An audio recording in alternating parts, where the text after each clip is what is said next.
Hi everybody, this is Lama Caroline. Today we're going to talk about Supreme Healer Amoghasiddhi, following the commentary of NgalSo Tantric Self-Healing 2 of Lama Rinpoche. First we're going to do some preliminary prayers, okay? So I'm going to follow from the NgalSo combined practice, okay? So if you'd like to join in, please do, yeah? Namo Guru Bhye, Namo Buddhaya, Namo Dhammaya, Namo Sanghaya, Namo Guru Bhye, Namo Buddhaya, Namo Dhammaya, Namo Sanghaya, Namo Guru Bhye, Namo Buddhaya, Namo Dhammaya, Namo Sanghaya, Namo Triratnaya.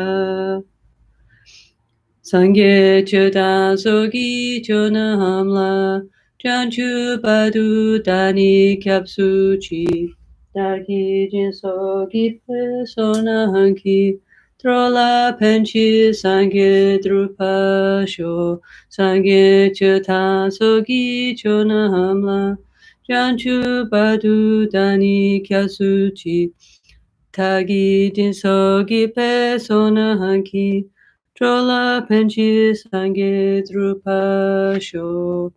In the Buddha, Dharma, and Sangha, we go for refuge until enlightenment. Through the practice of generosity and the other perfections, may I become a Buddha for the benefit of all beings. 7 limitless meditations. Semchen tamche dewa tan dewe gyudan denpa gyuchi. Semchen tamche dunyel dan dunyel gi gyudan drawa gyuchi. Semchen tamche dunyel mepe dewa dami drawa gyuchi. Semchen tamche Nyeri jadahani tan drawe tamyon la nepa gyuchi. Semchen tamche lusen gidu nele soshin trayun lusen dewadan dempa gyuchi. Semchen tamche nalso tochin china no chokoyo danshin samane gyuchi. Semchen tamche dansan bulingi kedo dada chinagi shide dan dukun dempa gyuchi. May all beings have happiness and its causes. May all beings be free from suffering and its causes. May all beings never be separated from the great happiness that is beyond all misery. May all beings dwell in equanimity, unaffected by attraction to dear ones and aversion to others. May all beings recover from the sicknesses of mind and body pollution and enjoy relative and absolute health now and forever. May all beings relax in a pure and healthy outer and inner environment now and forever. May all beings enjoy inner and world peace now and forever.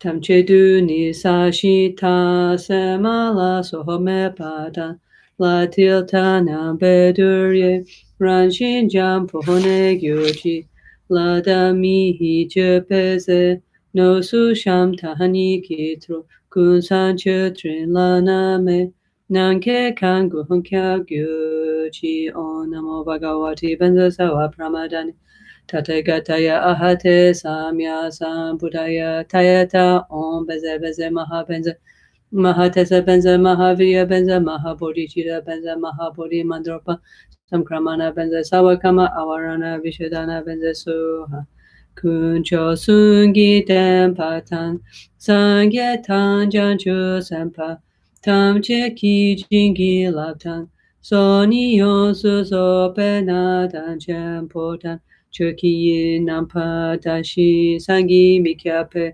togi dashi nidu gyuchi. By the truth power of the 3 jewels and the blessing of all the Buddhas and Bodhisattvas, as well as by the great strength generated by the 2 accumulations and by the power of the pure and inconceivable Dharmadhatu, may these offerings become real. Invocation of the healing Buddha or Buddhas. Malusem chen kun ki kun kyu chi du de pu ju hemi se jom se la. No na malu yanda ken gyu pe chom den ku chi hene di she su so. Gosangu pe go ne cha se lo. No sham yi tru ho chu pa malu bu. To me ne sa di tu tam che sha. Kepa ge wahanam la je yiran. Ko wa ma ton pa du le shu ne. Dro la chu ki hiko lo ko wa tang. Da shin je na jan chu chen pu no. Mandala offering. Sashi ki joshi meto tram. Rira li shi ni de gen pa di sangye shin tu mi te buwagi. Druko nam tahashin la chupa sho. Idang guru ratna mandala kam niryatayami. Lama gyalwa shakya tupala chatselo. Chutu kyapso chiwo chingi laptu so. Lama Ken, Trinchen Sawe, Lama Ken, Kyabne Kuntu, Lama Ken, Trinchen Sawe, Lama Ken, Kyabne Kuntu, Lama Ken. Lucho Sampo, Pelgyuta Shipa, Tu centem petrin leia noda, pelgedro lozam peze pacem, palden la meheshabla sowade, oma guru, vajradhara, suhumahati muni, shahasahane kama, uttavadanye, Sri Bahadra Vasamahanya Sawasiddhi Moma Guru Vajradhara Suhumahati Muni Shahasahane Kama Uttavahadanye Sri Bahadra Vasamahanya Sawasiddhi Moma Guru Vajradhara Sumahati Muni Shahasahane Kama Uttavahadanye Sri Bahadra Vasamahanya Sawasiddhi Pakya ke kudan tahagilu Pakya ke son tahantagina Pakya ke tutan tahagi Danyame tu jingilo Makya ke kudan tahagilu Makya ke son tahantagina Makya ke tutan tahagi Danyame tu jingilo. Mantra of self-healing and spiritual company. Om Muni Muni Maha Muni Shakya Muni Soha. Om Muni Muni Maha Muni Shakya Muni Soha. Om Muni Muni Maha Muni Shakya Muni Soha. Om Maitreya Maitreya Maha Maitreya Arya Maitreya Soha. Om Maitreya Maitreya Maha Maitreya Arya Maitreya Soha. Om Maitreya Maitreya Maha Maitreya Arya Maitreya Soha. Om Ahum Karuna Karuna Maha Karuna Arya Karunaye Soha.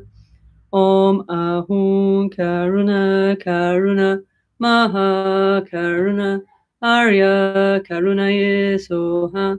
Om Ahum Karuna Karuna Maha Karuna Arya Karunaye Soha. Okay, hi everybody. Hope you're all well. Yeah. So today, as promised, we're going to start. I mean, we're always talking about the 5 supreme healers. No, this is the theme of NgalSo Tantric Self-Healing. Yeah. Okay. So today, what we're going to start to talk about is Supreme Healer Amoghasiddhi. Okay.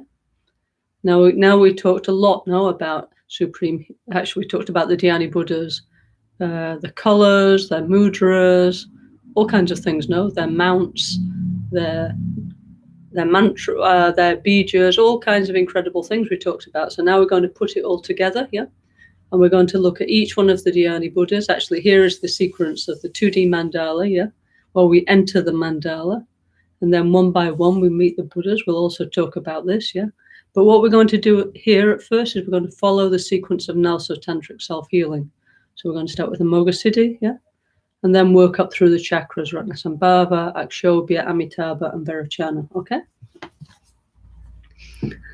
Okay, so... Okay, so I think, so first we'll look at what Rinpoche said in the NgalSo Tantric Self-Healing 2 book, no? And then I will comment on it, yeah? Okay, in my book, this one, page 99, Amoghasiddhi, Supreme Healer of the Secret Chakra. So it's, Sane Sa Kogi Gyalwa Tuyundrupa, yeah? So it's Amoghasiddhi, the victorious one, the channel wheel of the secret place, it says in Tibetan, yeah? Okay, so the same, yeah? Then it says, Lama Shakya Tupa Tuyun Doje Kien, yeah? Okay? Okay. So Rinpoche, actually, what he did when he made all the self-healing books and sadhanas and so on, inside he put all kinds of useful information, yeah? So it's kind of like everything is there, like all the positive results of doing the practice, okay? So first is requesting to our guru, our Lama, in the form of Amoghasiddhi, yeah? So all Tantric Buddhas and Yidams we see as manifestation of our guru. That's the first point, yeah? So whoever is your guru, your spiritual teacher, you imagine all the Yidams, all the Tantric Buddhas are your guru, okay? Then you receive more inspiring strength and blessings and more quick transformation, yeah? So then it says, please, Lama Healer, Shakyamuni, Amoghasiddhi, all-knowing one, you who are the king of the Karma Buddha family, supreme healer and specialist in healing all negative karmic forces, fear and jealousy, yeah? So all Dhyani Buddhas, all Buddhas, no, are manifestations of Shakyamuni Buddha. Rinpoche always said from one Buddha comes 3 Buddhas, yeah? Then that would be like Chenrezig, Vajrapani and Shakyamuni Buddha, no? And then from 3 Buddhas come 5 Buddhas, the 5 Dhyani Buddhas. From 5 Buddhas come 20 Buddhas. From 20 Buddhas come 100 Buddha families, yeah? Okay? So you are the Lord, the King, the chief of the Karma Buddha family, yeah? The action, enlightened, awakened action family, yeah? And what you specially do is transform fear and jealousy into their opposite, into the all-encompassing exalted wisdom, yeah? So actually Rinpoche made a very nice prayer. He said, in this Kali Yuga time, that's now, when the beings of this samsaric world are rushing, have lost inner peace, and whose minds are greatly disturbed, tormented by countless dangerous physical sicknesses, famine, war, pollution, and natural disasters. That's us, yeah? You who are the only healer and supreme protector, what I'm doing, I really don't know. So please reveal the right path to me, yeah? Okay, so true, no? Yeah, okay. Then with your love and compassion, please cut my attachment to samsara and bless me to develop complete renunciation or definite emergence, yeah? Please cut my self-cherishing attitude and bless me to develop pure bodhicitta. Please cut my ignorance and wrong views and bless me to develop the perfect view of the middle way, yeah? So this part of the prayer was inspired by the Ganden Mahamudra prayer, actually, yeah? Okay. Please cut my clinging to ordinary appearance and conception and bless me to develop divine pride and clear appearance.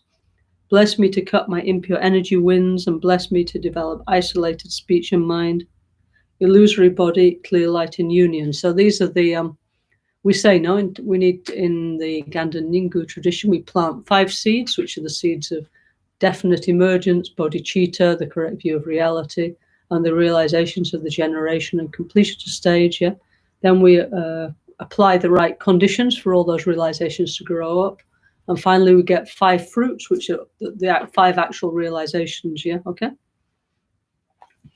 Then, please, by your love and compassion and by your particular tantric power and mantra vibration, quickly protect and heal me, help me to develop my Vajrayana self-healing power, and by this power may I help and heal many beings, yeah? Okay? Okay, then it says breathe out, yeah? Okay, so this is where we imagine we're expelling all the, casting away our fears, our doubts, our negative energies into space. Rinpoche used to say this a lot when we were sick, when we were unhappy. He used to say, take that feeling and, like in Albaniano, throw it into Lago Maggiore, yeah? Throw it into the sky, throw it into the sea, yeah? Then you're free of it, yeah? So, okay, so now we start with the things to throw out, yeah? So, please, Lama Healer, one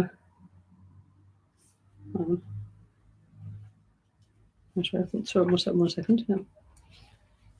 Please, Lama Healer Amoghasiddhi, with your special qualities, heal all the sicknesses related to my secret chakra, the wind diseases of my kidneys, bladder, sexual organs, sexual difficulties, menstrual problems, excessive ejaculation, impotency and frigidity, constipation, water retention, knee pains, sciatica, vertebral problems such as spondylitis and general infections, yeah? So why there's this big list of sicknesses that meditating on Amoghasiddhi and the secret chakra is that, remember, self-healing has a strong relationship with Tibetan medicine, yeah? Rinpoche was a healer, yeah? So he used a lot of the practices of Tibetan medicine within the NgalSo system, yeah? So in the secret chakra is accumulated what we call the vata, or the wind energy, yeah? So when this wind energy becomes unbalanced, yeah? Well, one thing is we get like super stress, anxiety, like everybody's nervous, no? But we get this whole list of like possible sicknesses. It doesn't mean we'll have all of them, but if we allow the stress, the vata energy to accumulate in our body for a long time, then one of these things will happen, yeah? Like back pain, sciatica, knee pain. So it's all this energy there that if it's blocked, it will eventually create a blockage and create discomfort in the body, yeah? So these actually are the side effects of meditating on unblocking the vata energy in the secret chakra, yeah? So Rinpoche said it was very important that we know the benefits of each practice in order to encourage us to do the practice, yeah? Also, it's true, yeah? 100% true, yeah? Now we're seeing in the group retreat that our NgalSo community is doing, people having many positive experiences related to each chakra, transforming their emotions in different. Why? Because these things are true, yeah? Then it says, please tame the vicious Garuda of my jealousy. Afterwards, I'll explain this again, yeah? Please repair my unstable fighting mind polluted by jealousy. Following my jealousy is too expensive. Please help me to cancel my debt, or at least help me to economize and develop the quality of rejoicing at all moments in my daily life. Please, Amoghasiddhi, Supreme Healer, during these degenerate times of the Kali Yuga, I have to endure the suffering of the Asura realm, which in previous ages remained in the external world. For many years, I have created the cause and condition, and now I am suffering like an Asura from continuous envy, fighting, and warfare. Please liberate me from my personal samsara and grant me blessings that I may benefit others. Please purify my negative actions, broken actions, Samaya. Purify my aggregate of compositional factors. Please repair my reproductive computer, damaged by the pollution of negative information and the computer viruses of jealousy, impure action, and fear. Help me to transform my bad habit of constantly showing different faces and gestures to others. In particular, help me to change my tarnished green and red face of jealousy into the luminous, bright face of rejoicing. So these are all the things that we will be liberated from if we do the practice of meditating on Supreme Healer Akshobhya in our secret chakra. So what is all this that we're talking about? Yeah, okay. So let's talk more about Amoghasiddhi, okay? Our friend, Supreme. Actually, many lamas, they call the Dhyani Buddhas, no? The Buddhas that we have to enter into concentration on. But Rinpoche always called them the Supreme Healers, i.e., this is the best medicine, meditating on self-healing, meditating on the 5 Supreme Healers, yeah? Okay, so let's again look a little bit about who's Amoghasiddhi and so on, yeah? Okay, so Amoghasiddhi, there's 5 Dhyani Buddhas, 5 Tathagatas, yeah? He's in the northern direction of the mandala. Okay, so when we say north, that means here, yeah? So it's east, south, west, north, yeah? It's not like a Western picture, yeah? So he's in the northern direction of the mandala. And he's, or usually, mostly is green, although, of course, in the wonderful world of Vajrayana, he's also other colors, yeah, actually, but mainly green, yeah? And this is the Nimat here, like in this Tantric Self-Healing tanka, this is the Nimanakaya Supreme Emanation Body form. So it looks almost exactly the same as the Supreme Emanation Body of Shakyamuni, except he's green and has a different mudra, yeah, okay? So he's sitting in the Vajra Asana, what in the West we call the full lotus position, but in the Vajrayana Buddhism is called the Vajra position, yeah? So the 2 legs across with the 2 feet on the thighs, yeah? And he has the abhaya, the right hand is in the abhaya or no fear mudra, and the left hand is holding a bowl, yeah? Below his navel, yeah, okay? Which Lama Gangchen said means we need to take care of our central channel, okay? So he, how do you say? He lives in what's called the Northern Pure Land, called Amoghasiddhi, yeah? So Amogha in Sanskrit means no fear, and Vati means either like the place or the expanse, or very nice, like the scent or the perfume. So it's the place with the perfume of no fear, of fearlessness, yeah? So that's the name of the paradise of Amoghasiddhi, yeah? As many times we hear about Sukhavati, which is the Pure Land of Buddha Amitabha, but we don't hear so much about Amoghasiddhi, which is the Pure Land of Amoghasiddhi, yeah? However, actually there's many holy beings there, as we will see, yeah, okay? So the actually the best, most beautiful images of the Dhyani of Amoghasiddhi are actually those on Borobudur, so beautiful, yeah? These are kind of, these days, almost like the original version, yeah? So on the north side of Borobudur, Stupa Mandala in central Java, we have 92 Buddha Amoghasiddhis, together with 92 Great Wind Mother Taras, yeah? So the father is Amoghasiddhi, the mother is Tara, or sometimes we say Samaya Tara, commitment Tara, yeah? Also green color. And Amoghasiddhi means the realization of fearlessness. Okay, that's his name. So that shows the realization we'll get by meditating on him, and and what he does is he transforms our fear into fearlessness. Yeah, and not only our fear but also our jealousy. Why jealousy as well? Is because these 2 energies are sort of locked into the secret chakra. Yeah. When we talk about chakras in our system, we have 5 chakras, not 7. So the secret chakra, the number 5 chakra, it's about life now. It's about survival, yeah? So we have huge fears about survival, yeah? And so one thing is we don't want to die. Yeah, so many things threaten our life, so there comes fear. And also in relationship to reproduction, which is part of life, no? Yeah, then in relationships, then there's coming a lot of jealousy, yeah, okay?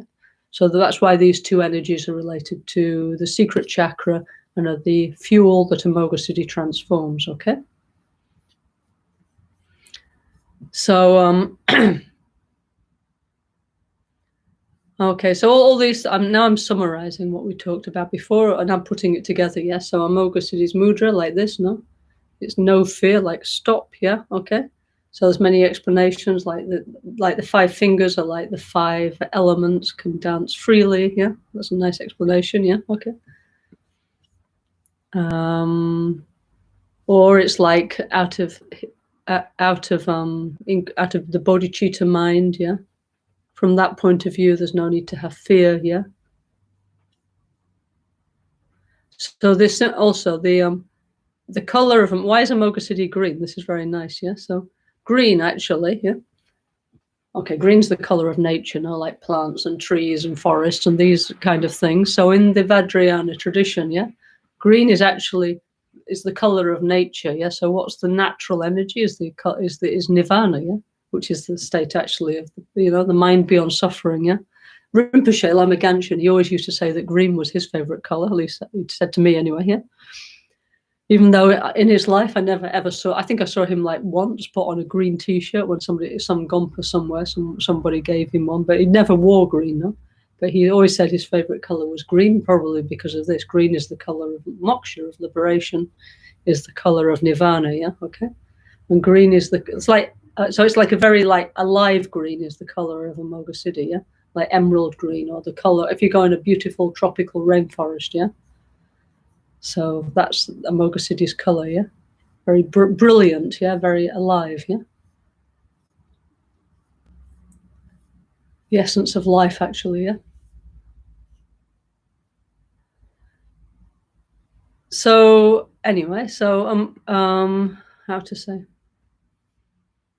So Amoghasiddhi transforms fear and jealousy into the all-accomplishing exalted wisdom. And that's symbolized by what we call the double Vajra, the Vishva Vajra, yeah, which is actually Amoghasiddhi's got 2 symbols. One is the Vishva Vajra, the crossed Vajra, yeah, like a Vajra 2 times, yeah.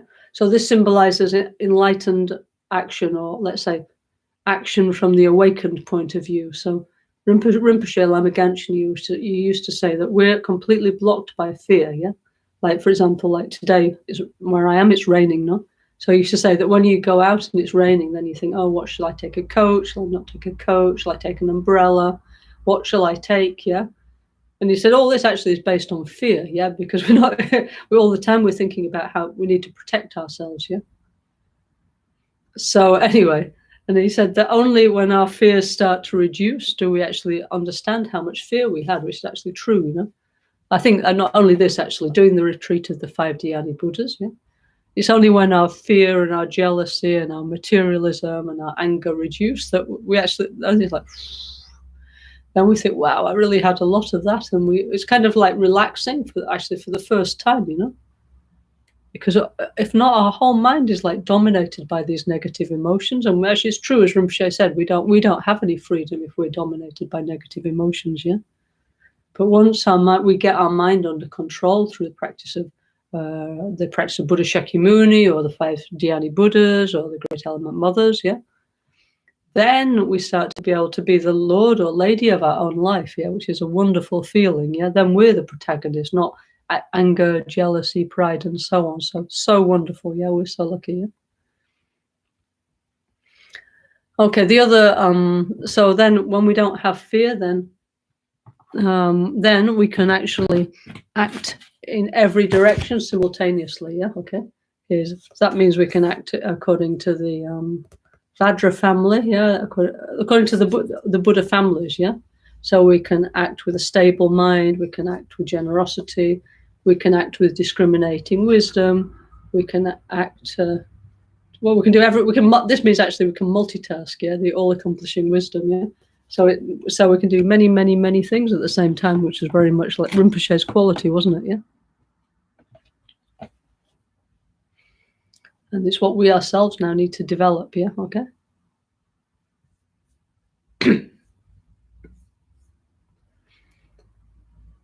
Okay. So we say that Amoghasiddhi is the Lord of the Karma Buddha family. Okay.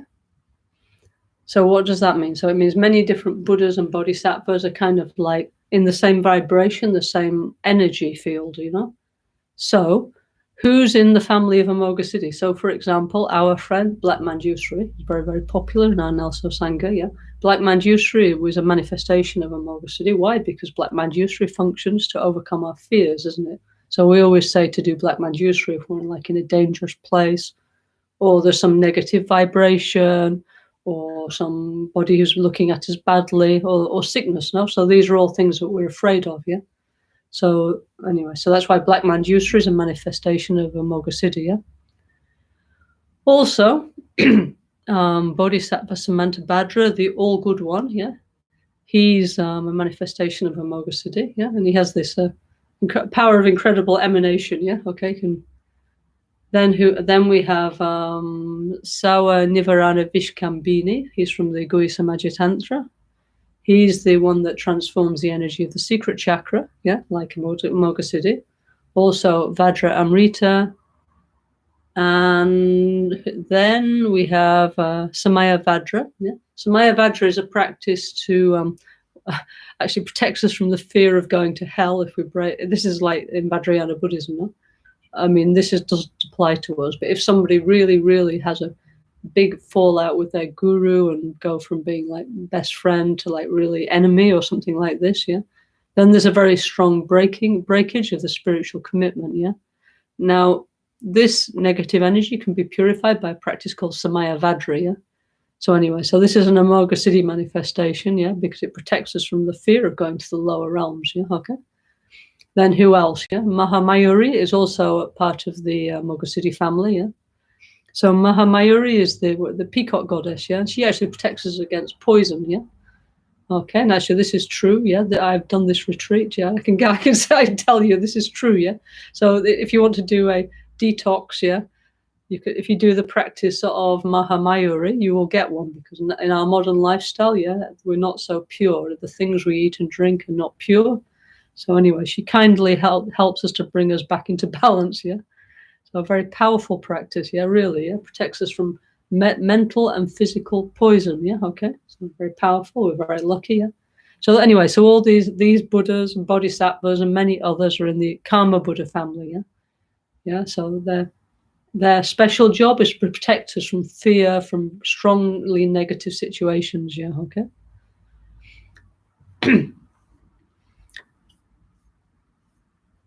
Okay. So actually, I'm preparing, Rinpoche wished us for many years to make a sadhana of Supreme Healer Amoghasiddhi, which I'm presently preparing, yeah, okay?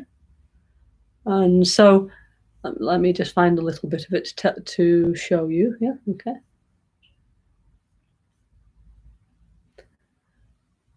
Okay, let's have a look.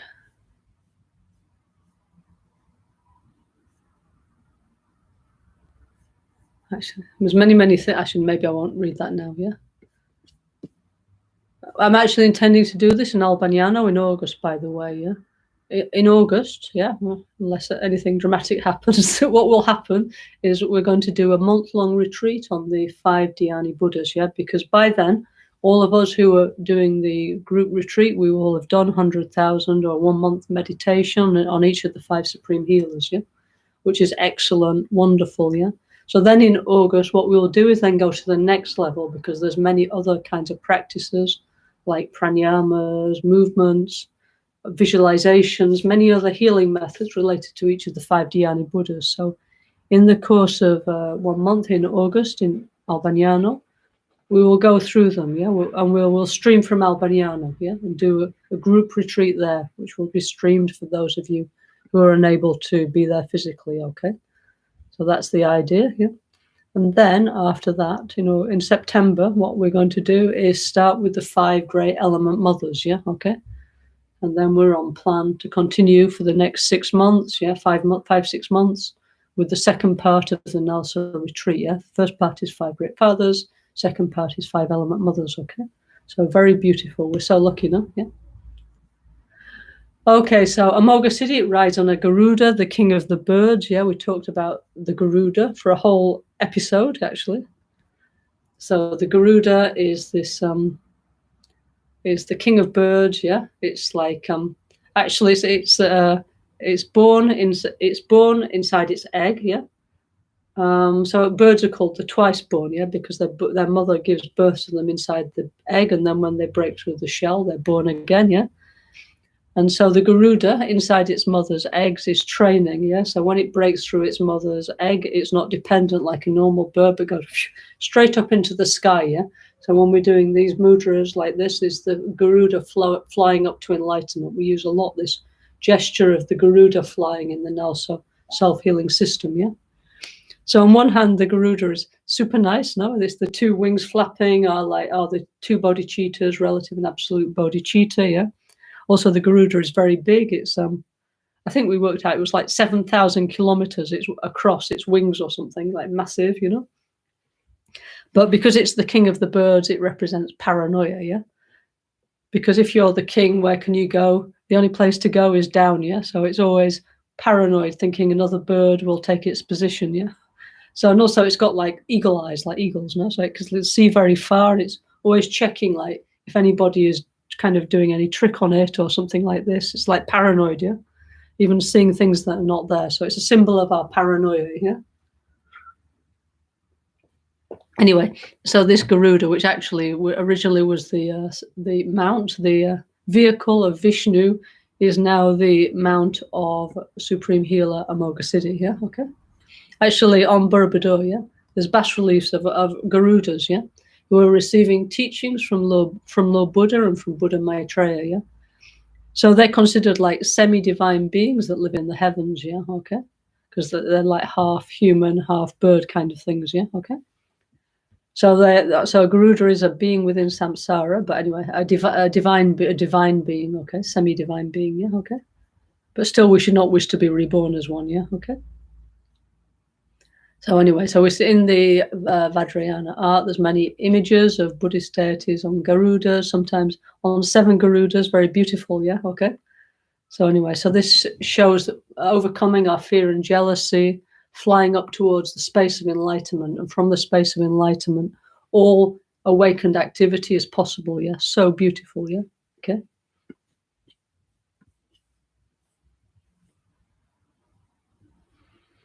Oh yes, actually, I've just remembered. I've forgotten something about the other symbol of Amoghasiddhi is the sword. Yeah, so many times there's hundreds of different manifestations of Amoghasiddhi. No, so sometimes you see like for example in the Guhya Samaja Tantra, you see or other tantras, you see Amoghasiddhi holding a crossed double Vajra, yeah, his symbol, and sometimes a sword. Yeah, so the sword is like cutting through ignorance. Yeah, okay. Then if you have no ignorance, then there's no fear, yeah, okay? Also no fear, no jealousy, no pride, and actually no delusions, yeah, because the wisdom sword is cut through all dualistic appearance, yeah? So that's the other symbol of Amoghasiddhi that you might see sometimes, yeah? So both are equally interesting, yeah? Okay, then there's a famous book in Tibetan Buddhism called the Bardo Thodol, yeah? Which is called a terma. That means it's a revelation text, which is believed in the Nyingmapa tradition to have been hidden by Guru Pamasambhava for a later date, and then it was discovered by one treasure finder, yeah? Not quite a Pamalingpa. Anyway, one famous Turtan, yeah, in the Nyingmapa tradition. So this is super, everybody says Tibetan Buddhism, oh yes, Bardo Thodol, liberation by hearing, yeah?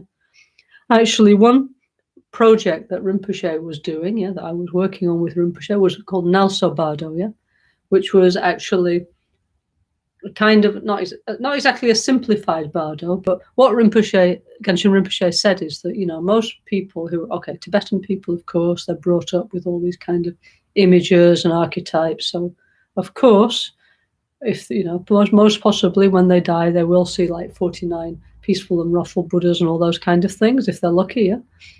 But he said for people of other cultures, because they have different impressions, it's not sure that they would see all that. So what Rinpoche wanted to do was make like a kind of like essence version, yeah. Because remember, all the bardo, there's a state between death and rebirth, yeah. What you actually experience is your own mind's projections, yeah. So basically, after you pass into if you die, no, through the elements absorb, white vision, red vision, black vision, you enter into the clear light mind, yeah, okay. Then normal people, the mind stays there a short time, yeah, and then the mind leaves the body. And what happens after that is then we're in what's called the bardo, the intermediate state, ordinary people, yeah. And actually, the mind's passing through the subjective experience is very much related to the 5 Dhyani Buddhas, yeah. So actually, why? Because I mean, the 5 Dhyani Buddhas and the 5 mothers, it's the building blocks of our experience. So in the bardo, we start to see directly our own reality of our mind and actually our body energy. Yeah? So what we see is the 5 Dhyani Buddhas, like actually, I mean, it doesn't mean exactly like blue Buddha, red Buddha, and so on, but our mind manifests that aspect of our own consciousness, yeah. So anyway, on the 5th day, the manifestations of Amoghasiddhi arise, yeah. So actually, this is one project I need to continue to edit, yeah. But what Rinpoche wanted to do was make all these things accessible for a new what he thought would be more suitable for modern people, yeah, okay. He didn't have all that cultural background, but he said, anyway, these teachings are very useful, yeah. So anyway, so that's one thing we need to finish. So anyway, so on the 5th day of the bardo, after death, the Amoghasiddhi part, that part of the mind, this, yeah, manifests, and then you have to deal with whatever's in your own mind, yeah. Remember, we only experience what we put into our own mind, so each one has their own experience, yeah, okay. So then, in the Bardo Thodol, it says, at that time you will see the Supreme Healer, Akshobhya, together with the Divine Mother Tara, yeah, okay. Now, each Dhyani Buddha has a consort, no, a Supreme Mother, a Yum, no. So the consort of Amoghasiddhi is Mother Tara, yeah, Tara the liberator. Actually, Tara also the liberator from fear, yeah. So we have a whole beautiful series of Tara practices, actually, which we will talk more about actually after the summer, yeah, when we go through each one of the element mothers. So when we get to Buddha Tara, we will spend a month meditating on Buddha Tara, yeah, and her different manifestations. So that will be super nice, yeah. Also related to the wind, it's all the same, yeah. Like in the medical tantras, it explains that in the secret chakra is a lot of wind energy. If it becomes unbalanced, how does it become unbalanced? With stress, through anxiety, through wrong lifestyle, wrong emotion. Then gradually different physical and mental sicknesses will arise, no? Yeah. So also Tara, yeah, is in the secret chakra because she's the wind, purified form of the wind element, yeah, okay. So it all makes sense actually, yeah.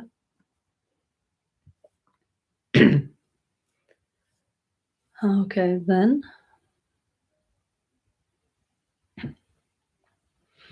Oh yes, in the let me see if I can find this. In the Guhya Samadhya Tantra. Actually, no, I'll talk about that later. I'll look in this sadhana I'm preparing, yeah, of Supreme Healer Amoghasiddhi. Yeah?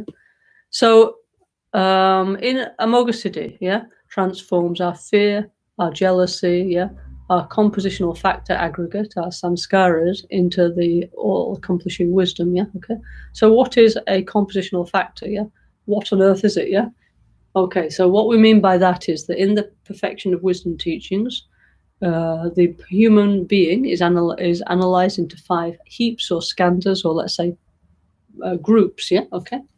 Form, feeling, discrimination, compositional factors, and consciousness, yeah. Okay, so form is like the experience of physicality, you know, like my body, yeah. Feelings, okay, my feelings of pleasure, pain, and neutrality. Discrimination, my ability to discriminate between things, yeah, okay, so far so good, yeah. Consciousness, yeah, so actually we have 6 consciousnesses, yeah. We have 5 sense consciousnesses, eye, ear, nose, tongue, body consciousness, like touch, yeah. And then we have the 6th consciousness, which is mental consciousness, yeah, okay. And we have what's called compositional factors, yeah, okay. And these 5 groups is like everything that makes up a person, yeah, yeah. Okay. And inside there, we have to search for the strongly appearing, the false sense of inherently existent I, which is like me, I, that dominates our life. And then as a result, we feel miserable, basically. So it's like, where is this thing that makes me miserable, that makes me stressed, that makes me unhappy? So the idea is, if you want to search for something, you need to know where to look. Like, for example, let's say I have lost my key, my door key. So I think, okay, it can only be in my house. So it can only be in the living room or the kitchen or the bedroom or the office or the bathroom or the hall, because there aren't any other spaces, no? So if I look very carefully in these 5 places, if it's there, I must be able to find it, no? Yeah. And if I can't find it there, it means, oh no, I've really lost it somewhere else. Yeah. It's not there. Yeah. Okay. So this is the reasoning behind this 5 aggregates, the 5 skandhas, yeah?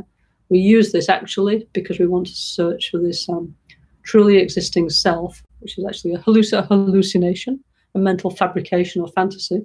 But in order to convince ourselves so, we have to be absolutely sure that it's not in any of the 5 rooms, no? Let's say, yeah, of our body and mind, yeah? So we have a very good search, and then it's like, oh, it isn't there. It's like, oh no, I am actually making this up. It's a fantasy. So that's why we have these 5 aggregates. Yeah, that in the time of Buddha. Yeah, okay. In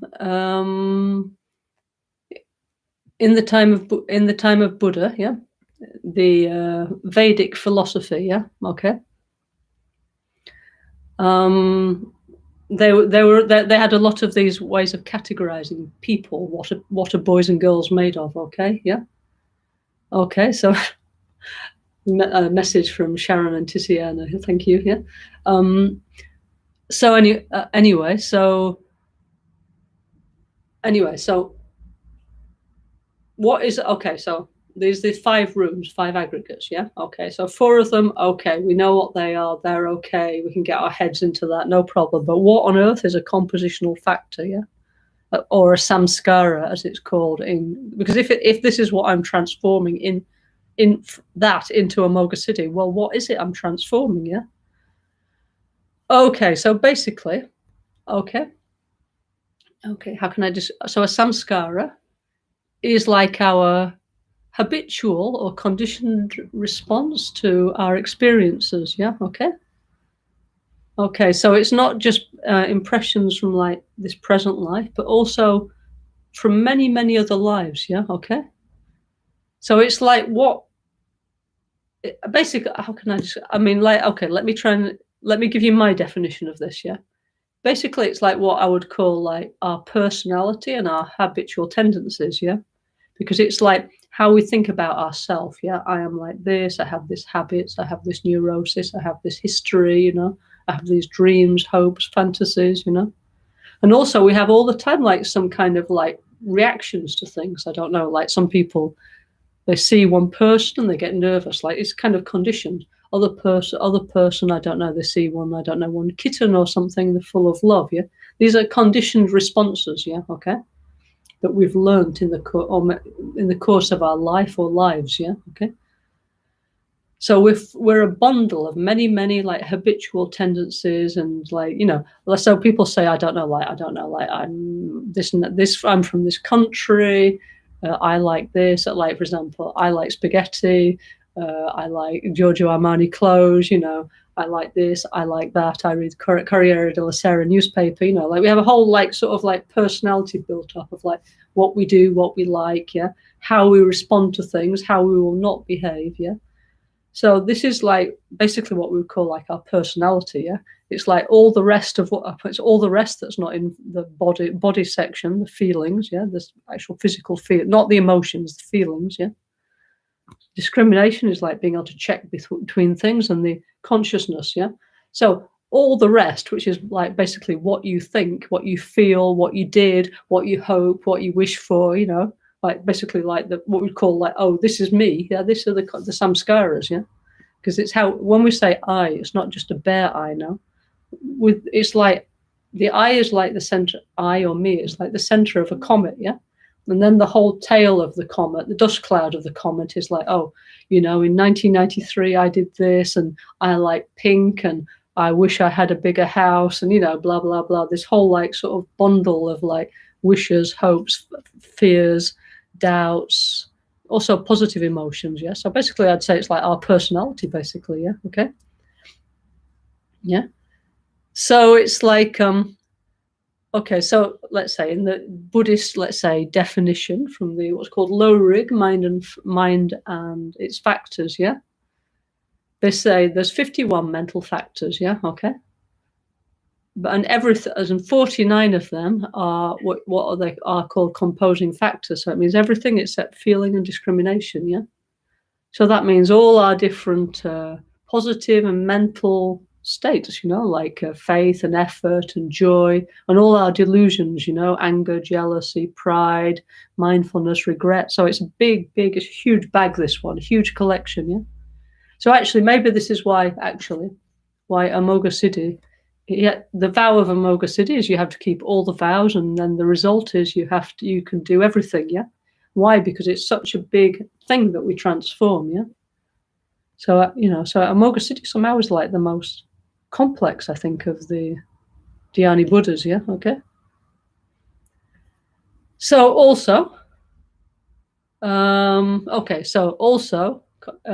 included in compositional factors or samskaras is your feeling of being a person, like I am a person, like definitely I'm a person, yeah? So that also is like feeling of like your nationality, my personhood, no? Like my life, yeah, I'm alive, we have a very strong sense of this, yeah, my life, my age, yeah, okay, my era, yeah, and my potentialities, which are, like, oh, I hope I could do this and that, and also the imprints within our own consciousness. So the samskaras is like a lot. It's like, I don't know, basically it's kind of like the hard disk on our computer or something. It's got like tons of information, yeah, tons of potentials, yeah, okay. So obviously all these are changing moment by moment. They're impermanent, yeah, okay. And all this we need to transform, yeah. Yeah, through meditating on Supreme Healer Amoghasiddhi, yeah. So powerful, yeah, okay. And if you think, oh, maybe I missed that in the Amoghasiddhi month, well, don't worry, because in August, yeah, in Albaniana, we're going to have either an Amoghasiddhi week, or anyway, we have to divide 1 month into five parts, no, yeah. So we're going to have an Amoghasiddhi section. So we're going to meditate again on Amoghasiddhi. And having done it once for either a month or done 100,000 mantras, this time will be much deeper, much more powerful. And anybody who didn't do that, please join us. Come and meditate together on Amoghasiddhi. It will be so beautiful. And all the other Dhyani Buddhas, yeah?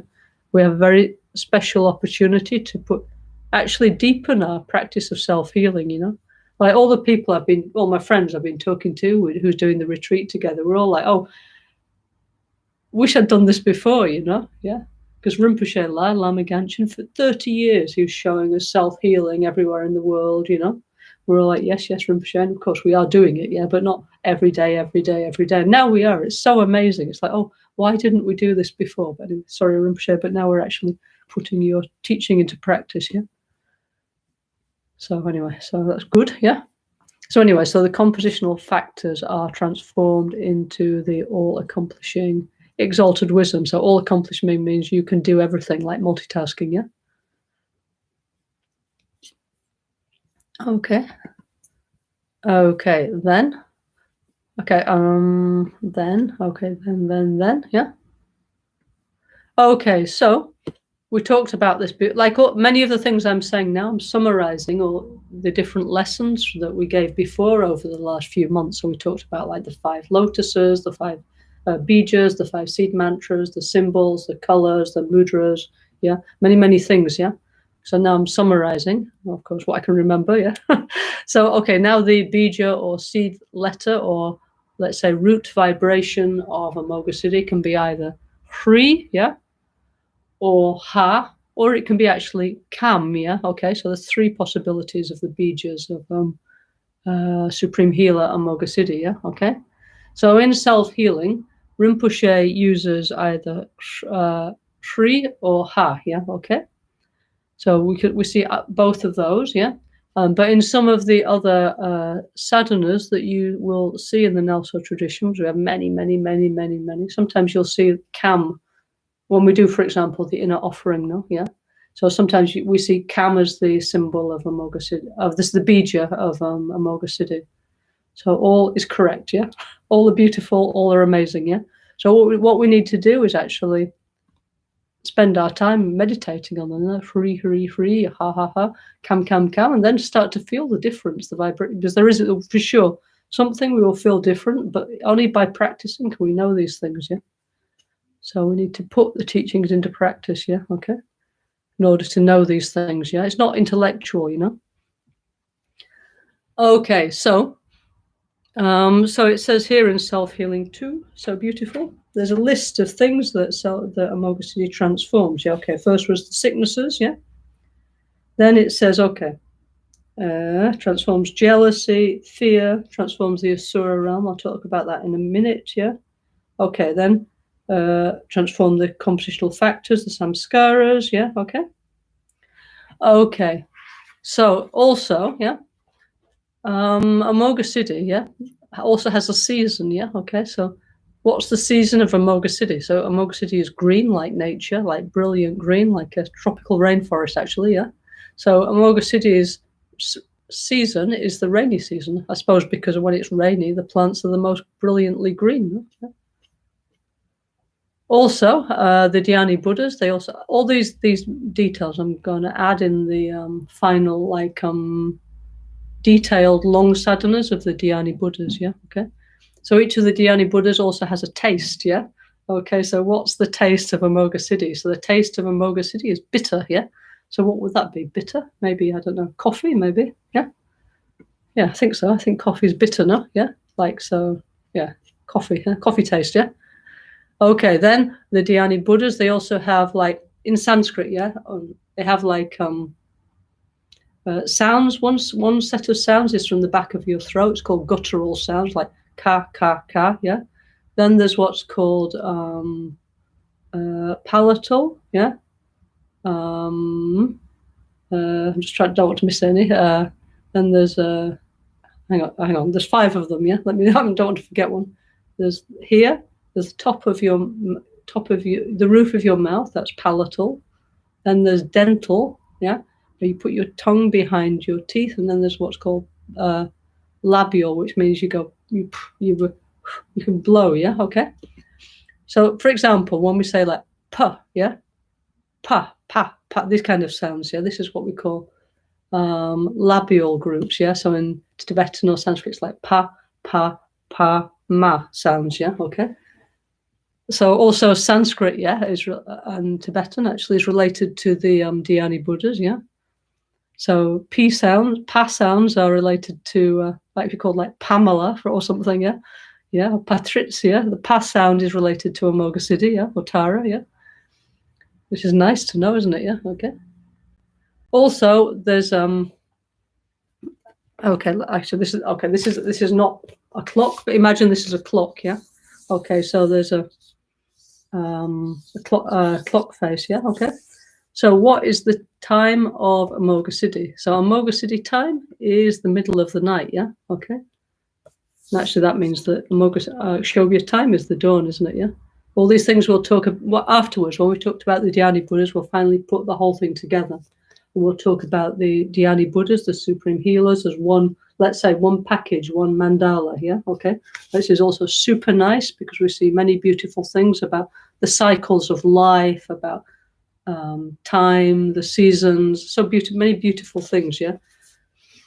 But I decided as Rinpoche asked us to do, we'd go bit by bit through each one, yeah, and then we put it all together, and then it'll be, as Rinpoche always said, more rich, yeah. We'll understand much more about the Dhyani Buddhas and this beautiful mandala of the 5 Supreme Healers, yeah.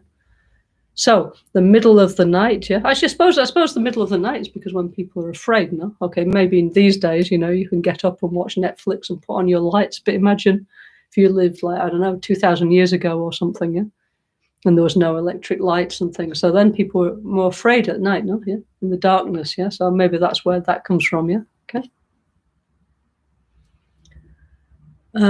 Also, we have 5 senses, yeah. Visual sense, sound, smell, taste, yeah. 5 senses, yeah. So which is the sense related to Amoghasiddhi? So the sense related to Amoghasiddhi is the feeling of touch, yeah, like the physical sensation, yeah. Which is why There's and in the different tantras like Guya Samaja and so on, there's many different references to that. Yeah, okay. So also we can. So Rinpoche always said we need to do like looking with peace, listening with peace, talking with peace, smelling with peace, touching with peace. No, peace with everything, everything with peace. No. So, for example, when we actually now at least in some countries, no, the pandemic is relaxing. No, fortunately, the restrictions are hopefully going away. We hope, yeah.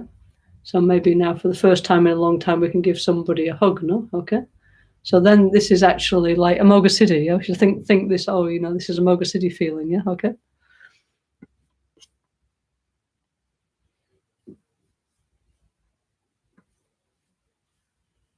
Also, of course, then this is why it's related to the transforming jealousy, no?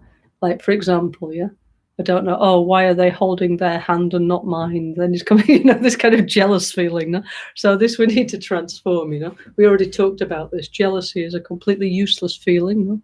Because just feeling jealous that somebody has, I don't know, a better job, car, house, partner, money, or whatever than we do is a completely useless feeling, because feeling jealous doesn't make us get it. Yeah. And in fact, all it does is make us feel miserable and bad mood. No. So there's no benefits whatsoever to jealousy. In fact, all it will do is make us feel sick. Yeah. It'll create imbalance. It will give us, for example, problems of the kidney, bladder, knees, like that big list of problems. Sciatica is what we'll get if we keep on feeling jealous. So it's definitely not much to recommend it. Okay, yeah, okay. Okay, let's see if there's any messages. Let me check. Okay. So actually, there is a question here from Elder in Brazil. So Elder says, can you comment the parallel between the compositional factors, personality, and the wind element? And the lung in the body, and how outer winds can influence people's personality and how they can make them crazy. Well, the second part, Elder, yeah. This we're going to talk about in part 2 of the retreat after the summer, because then we're going to go on to the 5 element mothers, yeah. So we're going to talk about this and meditate. It'll be very, very interesting, yeah. Because now we're talking about the emotions, okay, yeah, and transforming them. But part 2, we're going to go through wind, water, earth, space, and fire, yeah, 5 elements, yeah, in our bodies, yeah. So then we're going to talk about all these things. So I'll delay that one until after the summer, yeah, because it's true. Like they say that, for example, people who are very nervous, you shouldn't be in a windy place, yeah. You should go to. That's why they say people who have Vata conditions, you stay in a warm place, yeah, both physically and emotionally, yeah. So you shouldn't be in like a windy place and so on, yeah, because it makes you more nervous, even crazy. It's true. This is why when we used to go to Tibet with Rinpoche, he always said, put a hat, yeah, because in the Himalayas there's a lot of wind, yeah.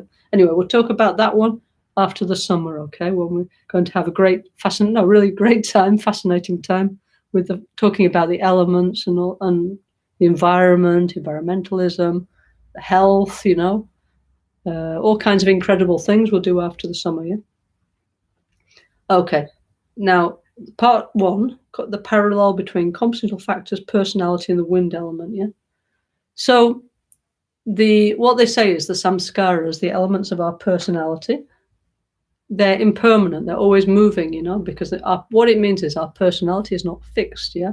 Even though we tend to think it is, we think, oh, I hate pink, I could never eat, I don't know, mortadella, yeah, or whatever, I don't know. We have all these ideas about what I will and will not do, and we think, I am absolutely like that, I will never change, but in fact, we do change, yeah.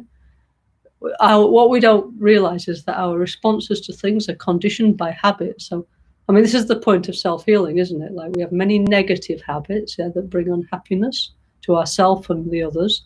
But what we need to do is become aware of that and then start to create positive habits in our mind, yeah, okay? But in our lifestyle in many different ways. So we need to make a lot of changes, yeah? So yes, our personality is impermanent, yeah? If our personality was permanent, there'd be no point meditating, would there? We'd just be like, okay, give me the TV control and a big box of beer. There's nothing to do. I might as well just try and enjoy myself for the rest of my time, before I die, because what is there to do? But actually, it's not like that, because our personality, fortunately, is impermanent. That means we can both, on the negative side, if we follow bad habits, we get worse. But on the positive side, if we follow positive habits, we get better, okay? So, well, I mean, like I say, I gave this image of like a comet, A comet has like, one solid part. Actually, it's not so solid, actually, according to Buddhism, like this sense of self. But around is a kind of cloud of like bits that are kind of in its gravitational field. So these are like the samskaras, all the elements of our personality that go along. So the sort of center, the magnet, if you like, the center of gravity is I, me, this dualistic sense of self, isn't it? And what we need to gradually do is like understand like how we exist, how we function, and how we don't, and gradually reorganize our personality, so get rid of the parts causing us unhappiness, and develop the positive parts. So we're discovering that a wonderful way to do that is to meditate on self-healing. It's really amazing, how much less, how much more tolerant we're all becoming meditating on Akshobhya. It's amazing. Why didn't we do it before? We could have saved ourselves so much stress, so much anxiety, so many fights, But anyway, now, like I say, we only know by practicing these things that these things are true. Rinpoche always said, don't believe me, you will believe by your own experience. It's true, and so on and so on. And if anybody likes to join the retreat, it's not too late, You can join at any part. Everybody's welcome, So, Elder,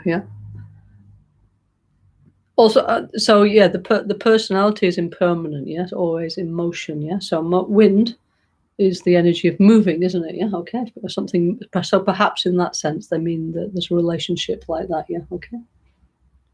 Also, who knows? Also, wind is like going fast. So maybe it means we can. Let's be tantric. Maybe we can quickly transform our personality. Okay. Okay.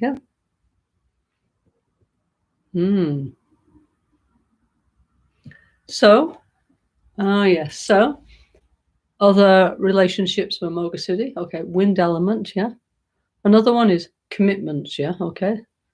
Like we call samaya. Okay. Damsig. So we take when we take a highest yoga tantra empowerment or a yoga tantra empowerment. Actually, we take what's called the 5 sets of vows of the Supreme Healers, and total 19. So these are actually included inside the NgalSo Tantric Self-Healing practice, So anybody who doesn't know what they are, if you just watch the DVD of Rinpoche doing self-healing on our ngalso.org site, they're there, you can hear them, so they're very easy anyway. So, for example, like at Ratnasambhava, you have to practice the 4 kinds of generosities: material generosity, the generosity of Dharma, give protection and give love. And each one has like a series of commitments, Actually, the commitments of Amoghasiddhi are to make outer, inner, secret and suchness offerings, and to keep all the vows of the 5 Dhyani Buddhas, Okay, and all other vows, so it's kind of like you have to commit, somehow, you have to, So everybody always asks what's outer, inner, secret and suchness offerings. So outer offerings are outer offerings. That means, for example, you have one statue of Buddha or something, like now in Albaniano, no? We have our temple of heaven and earth, or Rinpoche's Churton, Rinpoche's stupa, Then we put flour, we put incense, we put prayer flag, we put the offerings actually of when you invite a king or a queen or an important person, So water for drinking, water for washing, flowers, incense, light, music, food, and so on, Okay, these are the classic 7 offerings that you would put out. Well, in fact, we put out when our mother or an important person comes to dinner at our house, don't we? Also, we make the house very clean. We make it all nice. So it's the same. If much more important is our guru or Buddha or Guru Buddha. No? So these are outer offerings. Inner offerings. Basically, inner offerings means we have to transform. We have to do self-healing. Is what inner offering means. We have to do inner self-healing and making peace with the environment. So we We have to transform our 5 negative emotions into the 5 Supreme Healer Buddhas, and our 5 impure elements into the 5 Great Element Mothers. When we've done that, we have accomplished the inner offering, yeah? And if not, we have not, yeah? So easy to understand whether we've accomplished our inner offering or not, yeah? Okay. Secret offering is, Rinpoche always said we need to take care of our central channel. Our central channel is crying and jealous, yeah? And we never pay attention to it. So finally it starts like doing things to our mind, you know? So we start having like emotional attacks, yeah? So what we need to do is like make friends, make peace with our central channel, yeah? Okay. When we can gather our energy into our central channel by going deep into meditation through, for example, the meditations of Tantric Self-Healing, yeah? Then we develop a blissful feeling, a sensation as the mind goes into deep states of meditation. And with that blissful, subtle mind, we should then meditate on emptiness, okay? So that implies that we actually know what emptiness is. So that's why we need to listen to teachings and think about it, yeah? Because if not, you will just be in the state of samadhi, of bliss, a blissful meditation, yeah? Which is nice, but actually we have a vow not to just stay there enjoying that, because by itself it's not enough. We need to use that deep, powerful, blissful mind to meditate on emptiness. If we can do that, yeah, we can cut through the chain of samsara, yeah? We were talking about that last time, no? We were talking about the qualities of Lord Buddha, yeah? Okay. And then we can achieve liberation, okay? So the secret offering is that, yeah? Suchness offering is everything is empty of inherent existence, yeah? Including Buddhahood, everything. There's no exceptions. God, Buddha, the universe, the elements, life, death, everything is empty of inherent existence, okay? So our mind's always like, but there has to be something else beyond, behind, you know, underneath. There has to be, and so suchness offering means there isn't. That's what that means, yeah? But because there is not any truly inherently existent thing, yeah, it's okay. Things are what it means is things function, they're dependent arisings, yeah? So everything is a process, actually, yeah? The other day I was watching a series about Einstein, yeah, on the streaming. Very interesting, yeah? It's like very, you know, like modern physics, it's true, really very similar to Buddhist thought, you know? So, you know, it's true, yeah? Science and Buddhism, there's some, I mean, we could say, okay, the scientists are rediscovering things that, okay, the Buddhists, Hindus, we already knew. But anyway, very fascinating, yeah? Because, well, I mean, it doesn't mean that we were there first or anything like that, but it means the mind is getting close to reality, yeah? Either through meditation or through analysis, and then by experiential meditation, or by using different kinds of scientific analysis, machines and another kind of analysis to understand reality, yeah? But finally coming to the same point that things do not exist the way they appear. Everything's interconnected, yeah. You know, all kinds of very fascinating parallels between modern science and Buddhist thought, yeah, which is why Rinpoche in Self-Healing 3 he always liked, you know, the quotation of Einstein. And Einstein said, if in the next century there is the necessity for a religion, I think Buddhism would be the most appropriate one, yeah, okay? Yeah. Because he understood, you know, this connection between, you know, like of interdependence and the mind's projections and so on and so on and so on, yeah, space and time and everything. Yeah. So interesting, no? Okay, so Amoghasiddhi also it's the wind element, yeah, okay. Actually, so actually this we talk about in terms of Samayatara, the great wind mother, actually, in our practice, yeah. So we'll talk about making peace with the outer winds and the inner winds when we do making peace with Great Mother Samayatara in the next few months, yeah. Then Amoghasiddhi is giving us stronger commitment, yeah, okay. Then it's the rainy season, yeah. So the bitter taste, midnight or the middle of the night, yeah. Also, it's the Karma Abhisheka. So that means, like, you know, when Rinpoche used to give it many times, he would give us like initiations, like Om Hum Tram Pri with white, red, blue, yellow, and green lights and nectar. So the green lights and nectars entering the secret chakra is what we call the Karma Abhisheka initiation. Yeah, okay. Then it's also transforming. His symbol is the sword, yeah, because the emotional dramas of sentient beings are cut off, yeah, by the four enlightened actions, which are in the center of those is new bliss and emptiness. Yes, yeah? So by understanding reality, we're then able to perform awakened actions, which then no more fear, jealousy, pride, ignorance, no more emotional dramas. Yeah, we just get on with helping, multitasking, helping other beings. Yeah, because what else is there to do? Yeah, okay. Amoghasiddhi appears in many different mandalas, yeah, not just in the mandala of self-healing. But the point is, Rinpoche said, if we learn self-healing, then all the other kaleidoscopic mandalas, of which there's many, yeah, like, for example, the Vajravali collection and others, that's not the only one, yeah, then all will be easy to us. So, for example, then if we see Amoghasiddhi with like 3 heads, 6 arms, for example, like, for example, from with 3 heads, red, blue, and white, 6 arms, holding a sword, holding a spear, holding a pomegranate, holding an elephant hook, and so on, we'll think, no problem, I understand, yeah, okay, or whatever is holding, yeah, okay, because then we'll understand what's going on. Otherwise, we see all these kind of like Indian, Nepalese, Vajrayana images, and it's just like complete. There's some for Western people very incomprehensible. Yeah, okay. So Rinpoche showed us the building blocks, and the rest is just like a kind of, I don't know, like a kaleidoscope, you know. So then everything manifests out and then zooms out and then zooms back in again, back into Amoghasiddhi. No problem. Yeah, okay.